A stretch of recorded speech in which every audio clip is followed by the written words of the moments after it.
Bien, jóvenes estudiantes, un poquito ironizado, pero antes de que muestre mi ironía, reciban el saludo fraterno en esta nueva clase virtual.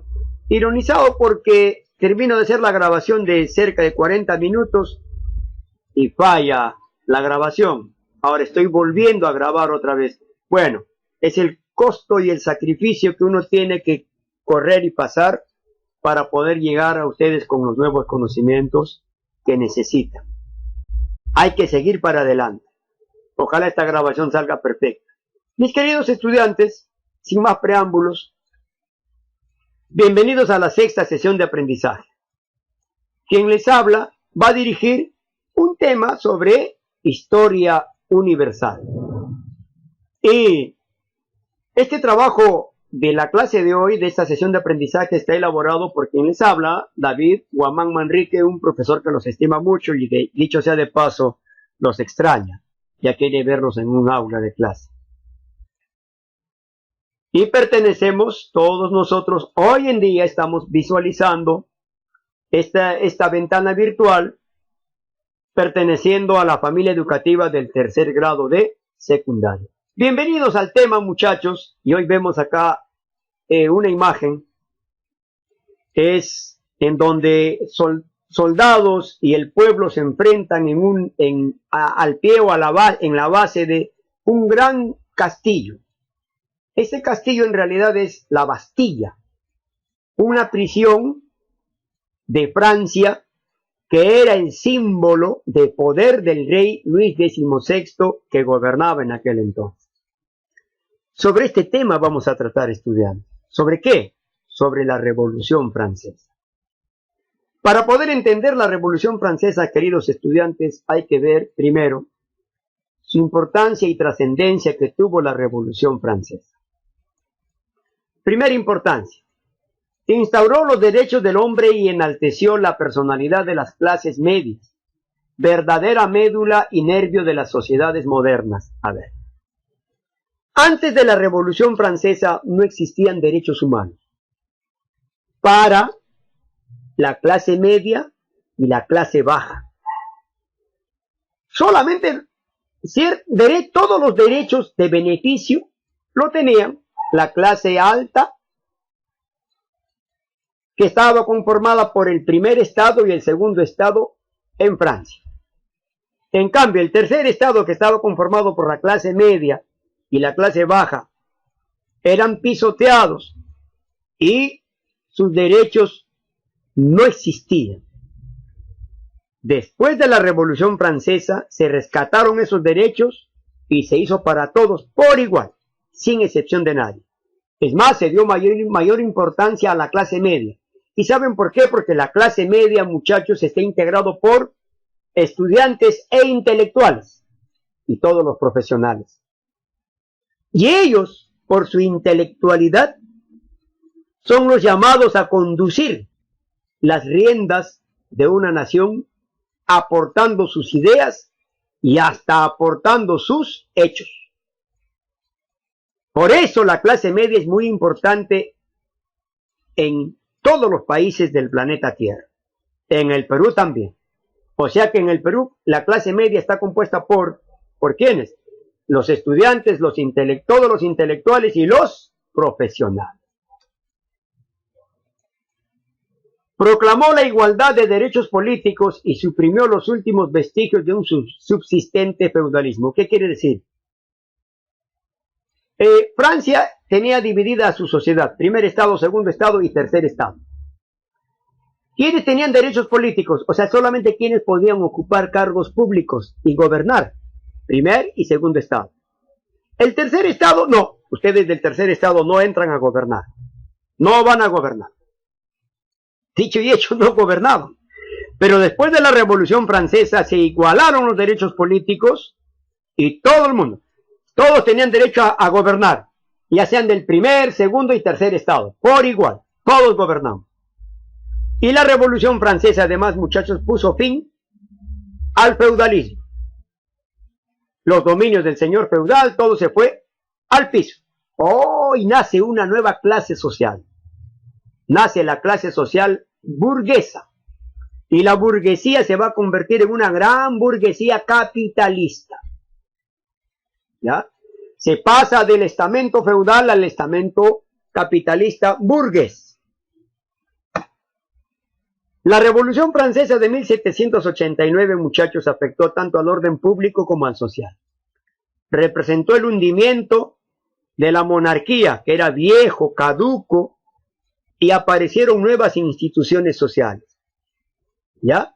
Aparecieron nuevos estamentos de estados modernos. Eso hizo la Revolución Francesa. Ahora, muchachos, ahora dice, situación de Francia bajo Luis XVI.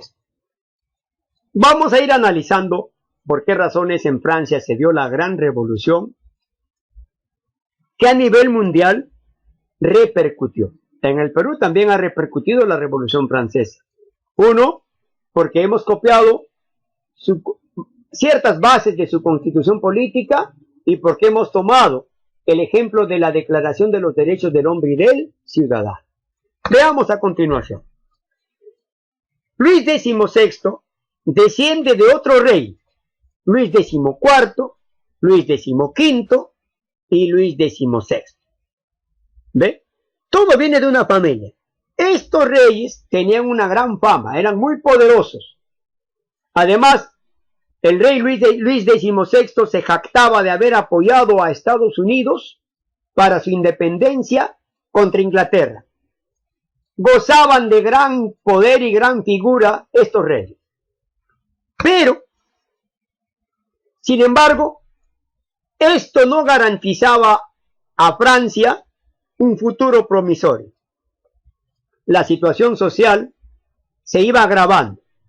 Es decir, el pueblo, el Estado llano, ya reclamaba ciertos derechos, reclamaba gobernar, reclamaba que no se les exploten mucho, reclamaban porque pagaban muchos impuestos, y dice que inevitablemente ya se iba tejiendo en el tercer estado la rebeldía contra Luis XVI. A mí me importa un comino que Luis XVI sea el más poderoso del trono de Francia, pero mientras que los derechos del tercer estado o del pueblo se sigan pisoteando, aquí lo tumbamos al rey.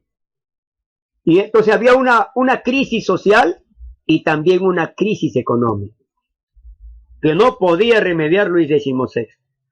Ahora dice, lo peor de todo, después de la guerra de los 7 años contra Inglaterra, muchachos, en algo favoreció a Francia porque creció el comercio y creció la producción de algunas manufacturas. Por ejemplo,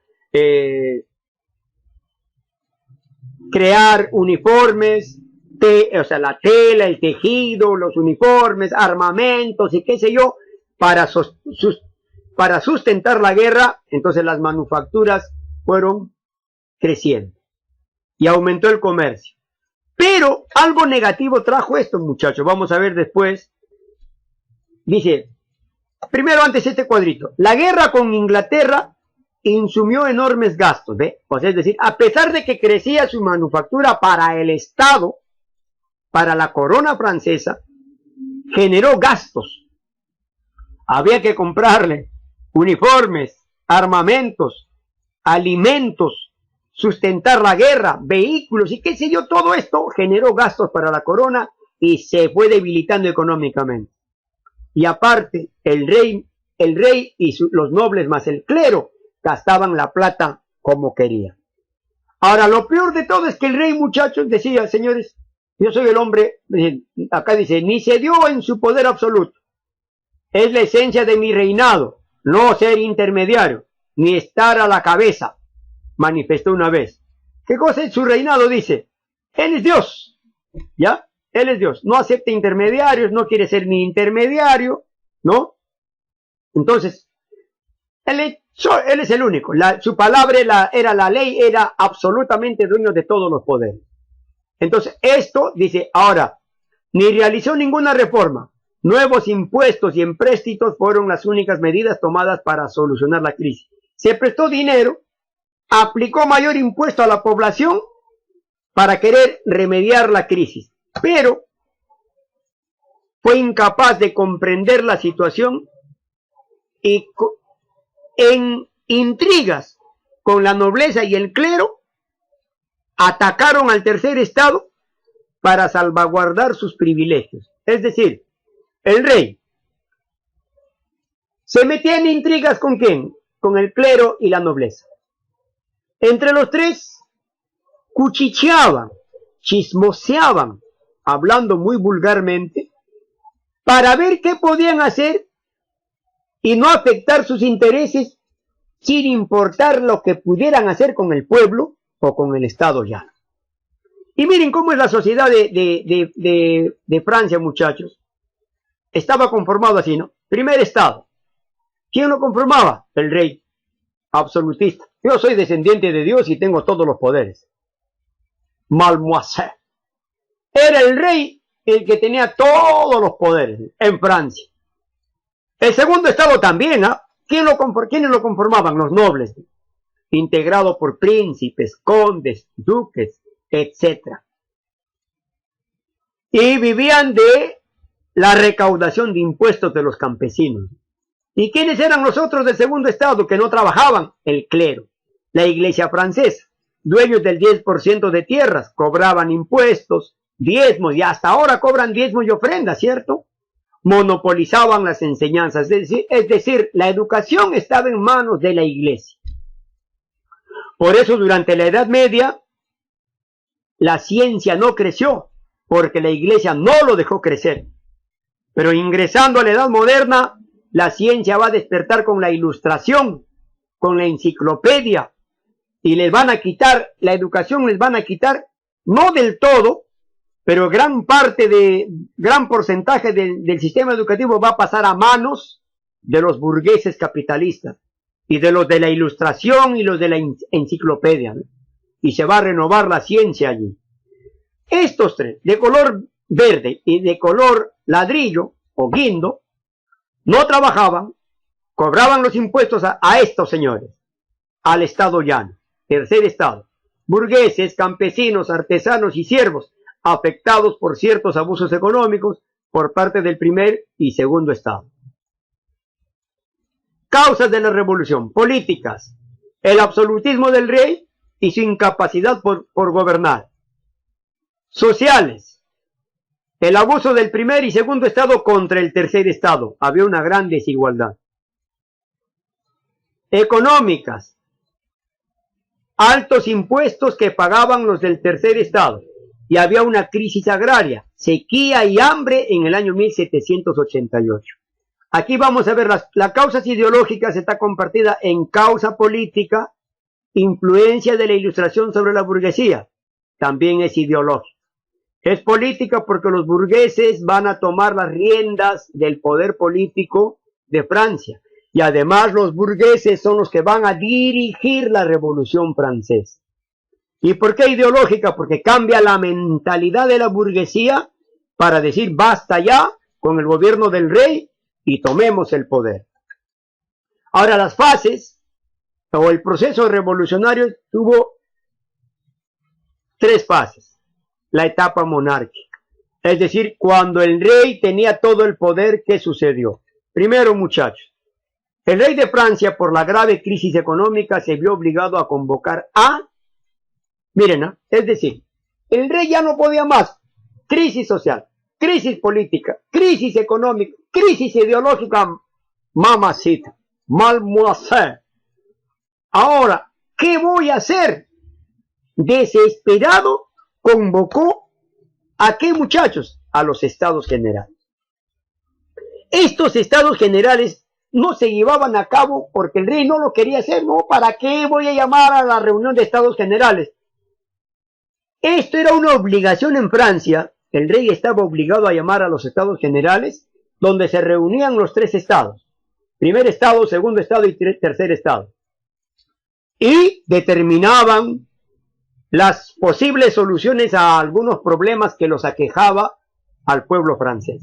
Era una obligación del rey, pero los reyes desde el año 1614 dejaron de convocar a los estados generales.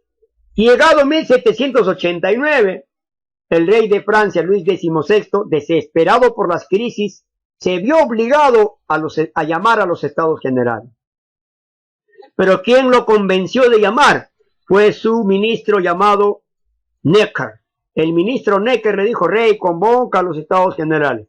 Muchachos, convocó a los Estados Generales. Pero ¿cuál era la particularidad de estos Estados Generales? Ya, muy bien, llamaron a representantes del primer estado, representantes del segundo estado, o sea, la nobleza, el clero y representantes del tercer estado. Se reunieron, pero ¿cuál era la diferencia? O sea, es decir, ¿de qué valía llamarlos a ellos, a los Estados Generales, cuando lamentablemente por separado se reunía el clero aparte, la nobleza aparte y el estado llano aparte? Cada uno determinaba sus propias decisiones. Y luego se reunían entre los tres e indudablemente lo que decidía la nobleza con el clero, iban a ganarle al estado llano o al pueblo. 2 contra 1. Pero el pueblo dijo: no, señores, en estos estados generales hay que reunirnos todos en un solo ambiente. No les permitieron. El clero se fue por un lado en otra asamblea, la nobleza en otra asamblea y el estado en otra asamblea. Entonces el estado, ¿qué dijo? Muy bien, señores, ya que no nos permiten reunirnos con el primer y segundo estado, nosotros formamos nuestra propia asamblea.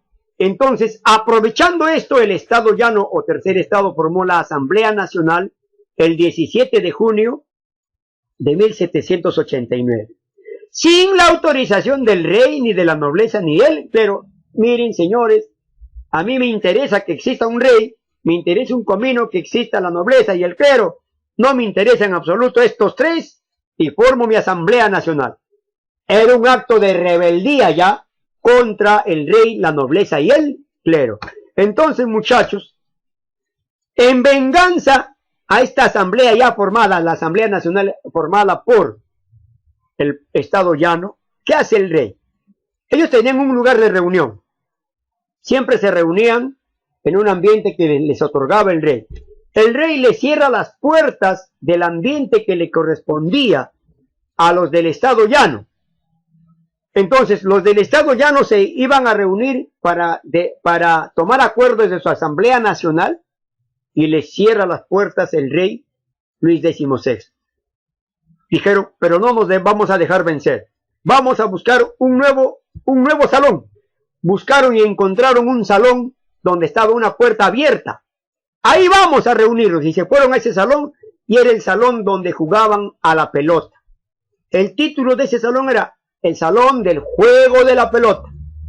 No les quedó otra alternativa que reunirse y llevar a cabo su Asamblea Nacional en el Salón del Juego de la Pelota. Esto se llamó el juramento en el Salón del Juego de la Pelota el 20 de junio de 1789. Primer grito revolucionario. ¿Y qué acordaron? No romper la unidad de la Asamblea, no desintegrarnos hasta conseguir una constitución política para Francia y quitarle el poder al rey francés. Ese es el significado del juramento en el Salón del Juego de la Pelota, muchachos. Ahora, ¿qué hecho se dio a cabo en la segunda fase? La Asamblea Constituyente y el inicio de la Revolución. Principales hechos. El 9 de julio de 1789 la Asamblea se nombró a sí misma Asamblea Nacional Constituyente. Ya estaban constituidos. ¿Qué hizo el rey? Muchachos, el rey fue a esa asamblea a destruir. Ingresó a la reunión, pero no lo logró. Al no lograrlo, se retira de esa asamblea y por quedar bien con esa asamblea, ¿qué hace? Invita a los de la nobleza y al clero a unirse a esa asamblea. Pero la nobleza y el clero no van a aceptar. Luego el rey, ¿qué va a hacer? Despidió a su ministro Necker y recompuso el Ministerio de Finanzas. O sea, es decir, ya el pueblo se enteró, dicen el pueblo, muchachos. El pueblo dijo, oye, el rey ya se siente débil, ya se siente que no es todopoderoso. Ahora ha convocado al Ministerio de Finanzas para que lo ayude a gobernar. Entonces, si convoca un Ministerio de Finanzas, el pueblo también debe de formar un estamento para gobernar. ¿Y saben qué hizo, muchachos? La burguesía formó una milicia urbana, la Guardia Nacional. Esta Guardia Nacional tuvo como jefe al mando al Marqués de Lafayette, aristócrata de ideas progresistas. Ahora, ¿qué sucedió el 14 de julio de 1789? La toma de la Bastilla. Muchachos, en el libro de ustedes dice 14 de junio con N, y acá es 14 de julio de 1789. El libro está mal, hay que hacer la corrección en el libro. Además, en el libro, muchachos, también está mal el título de esta clase. Si no me equivoco, dice la de las 13 colonias, la independencia de las 13 colonias, y no lleva debe llevar por título la Revolución Francesa. Hay dos errores ahí, ¿ya? El título de esta sesión debe ser la Revolución Francesa, ¿ya? Y la fecha no es 14 de junio, es 14 de julio de 1789. La toma de la Bastilla. Muchachos, aquí está la toma de la Bastilla en esta figurita que acá vamos a retroceder. A ver, aquí. Aquí vemos, muchachos, una acción de la toma de la Bastilla. ¿Qué cosa es la Bastilla? Este hermoso torreón o este hermoso castillo que era el símbolo de poder del rey Luis XVI. Fue asaltado por la Guardia Nacional y se posesionaron los de la Guardia Nacional de esta Bastilla. Por esa razón, muchachos, el poder del rey en aquel entonces, queridos estudiantes, vamos a ver dónde estamos. Acá creo, acá estamos. Muchachos, el 14 de julio de 1789 cae el máximo símbolo del rey de Francia y perdiendo poder. El 4 de agosto de 1789 se pone fin al feudalismo. Al ponerle fin al feudalismo se le conoce como la Noche de los Milagros o también el San Bartolomé de los Privilegios. ¿Y nace quién? Nace la burguesía capitalista. ¿Ya? En la Noche de los Milagros muere el feudalismo y nace la burguesía capitalista. El 4 de agosto de 1789 tuvo este hecho ocurrido en Francia. Otros hechos. 26 de agosto de 1789. La Declaración de los Derechos del Hombre y del Ciudadano bajo la premisa de libertad, igualdad y fraternidad.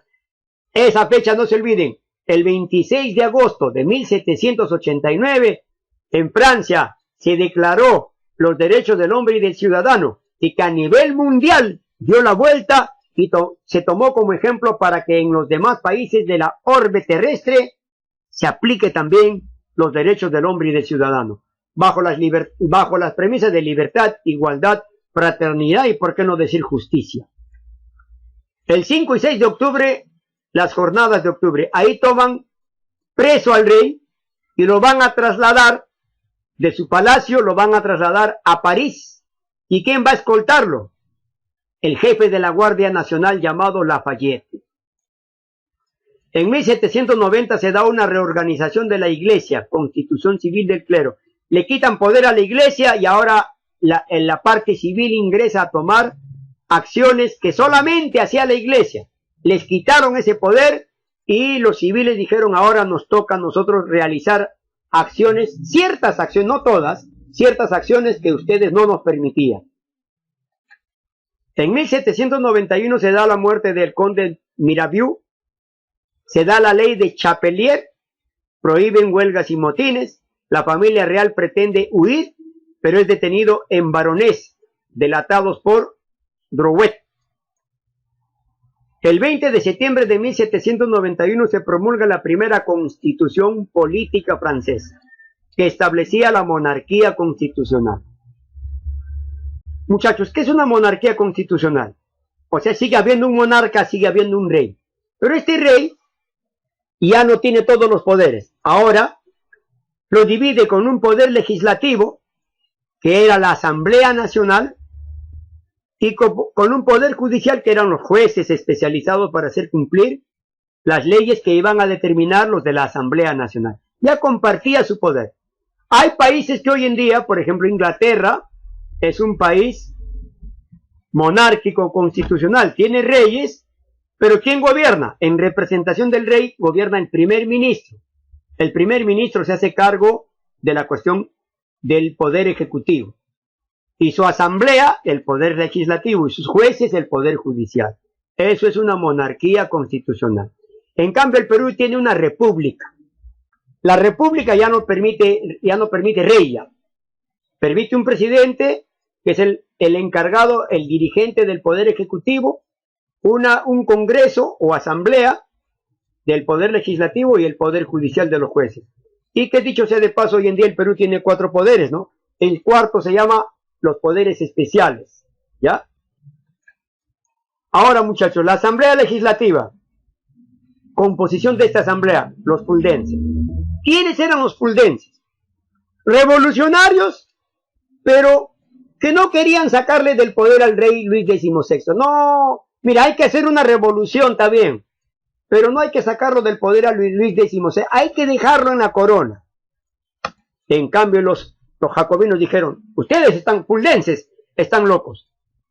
Vamos a transformar a toda Francia y vamos a sacar del poder a Luis XVI y vamos a matar a todos aquellos que se opongan a nuestras medidas políticas. Y así lo hicieron.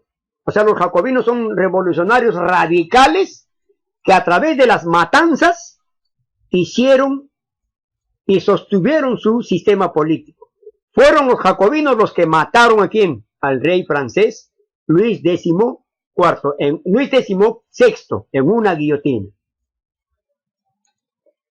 ¿Y quiénes eran los girondios? Eran diputados de un lugar llamado Girondia, por eso se llamaban girondios. Pero la mayoría o todos eran burgueses. Y los burgueses ya entraban a determinar en la vida política de Francia, muchachos. Otros datos. El 20 de junio de 1792 se da el asalto al Palacio de las Tullerías, o donde Palacio de las Tullerías también era, o sea, el lugar donde vivía el rey, ¿no? ¿Y quiénes los asaltaron? Los sans-culottes, que eran agrícolas y artesanos, ¿ya? Sans-culottes. En julio de 1792, Austria y Prusia invaden Francia y amenazan a los revolucionarios. ¿Qué sucede, muchachos? El rey de Austria y el rey de Prusia, al ver que se debilitaba el rey de Francia, tuvieron miedo. Dijeron, oye, si permitimos que al rey de Francia lo tumben, el pueblo lo tumbe, entonces como ejemplo, acá en Austria y allá en Prusia, igual el pueblo nos va a tumbar. Te tumban a ti, me tumban a mí. Así que hay que ir a Francia, hay que invadir Francia y amenazar a esos revolucionarios que se dejen de vainas y que no lo toquen al rey de Francia. Amenazar. Ahora el 25 de julio de 1792, muchachos, se da el manifiesto de Brunswick. Este manifiesto de Brunswick lo hizo el duque prusiano, Carlos Guillermo Fernando. ¿Qué cosa era ese manifiesto de Brunswick? Una amenaza a los revolucionarios franceses. El 25 de julio de 1792 le dijeron, no lo dejan al rey Luis XVI tranquilo, los matamos. Y los revolucionarios dijeron, jaja, jeje, jiji, jojo, juju. Vamos a ver si nos matas. El 30 de julio de 1792, otro dato importante, aparece el Canto General de los Ejércitos del Rin. Hoy se llama la Marsellesa. Este Canto General de los Ejércitos del Rin, llamado la Marsellesa, hoy en día es el himno nacional de Francia. Muchachos, ¿cuál es el himno nacional de todos los países del mundo? El más bello, el más lindo, el más hermoso, el que todos se mueren por escuchar. Correcto. La Marsellesa. Primer puesto del himno más lindo del planeta Tierra, la Marsellesa. Pero hay un segundo puesto del himno nacional más hermoso de todos los países del mundo. ¿Saben quién tiene ese segundo lugar, muchachos, de tener el himno nacional más hermoso? El segundo himno nacional más hermoso del planeta Tierra, el Perú. Nuestro himno nacional es el segundo himno nacional más bello, más hermoso, más dulce, más encantador de escucharla. Y por qué no decir de dar oratoria con sus letras. El segundo mejor himno del planeta Tierra. Y arriba Perú, muchachos. Ahora, en agosto, el 10 de agosto de 1792, aquí en el Palacio de las Tullerías, van a chapar por fin al rey. Lo aprisionan y lo llevan a la fortaleza del templo. Años después, los jacobinos van a decretar su sentencia de muerte y le van a volar la cabeza en una guillotina. ¿Quiénes mataron al rey Luis XVI? Los jacobinos. Y por último, muchachos, la amenaza de Brunswick, de Carlos Guillermo Fernando, el prusiano, fue pisoteado. Porque en la batalla de Valmy, del 20 de septiembre de 1792, los militares revolucionarios de la Guardia Nacional derrotaron a los austriacos y a los prusianos. Y plum, miércoles los expulsaron de Francia. Aquí destaca el general francés Dumouriez. Mis queridos estudiantes, es la primera parte de la Revolución Francesa porque continúa una segunda parte. Aquí voy a dejarles un trabajo de extensión. Dice, voy a enviarles, a la hora de ingresar a la clase, les envío los 3 mapas conceptuales, 3 o 4 mapas conceptuales que van a pegar al cuaderno. Luego, van a tener una semana van a tener para desarrollar las prácticas. Ahora cambiamos de sistema. Hoy me mandan el trabajo del cuaderno en fotografía. Para la próxima clase, me van a enviar resuelto las prácticas de las páginas 26, 27, 28 y 29. Me comí la 27. 26, 27, 28, creo que sí, ¿ya? Y fíjense, pues, 26 al 29. Lo resuelven con la ayuda del libro y con la ayuda de este video. Tienen una semana entera para desarrollar las prácticas. Ahora ya no es el cuaderno, ahora son las prácticas las que me van a enviar. Esto será calificado como promedio, muchachos. Alguna pregunta lo hacen por el WhatsApp grupal y los trabajos me lo envían por mi WhatsApp personal. Gracias, estudiantes. Será hasta una próxima oportunidad.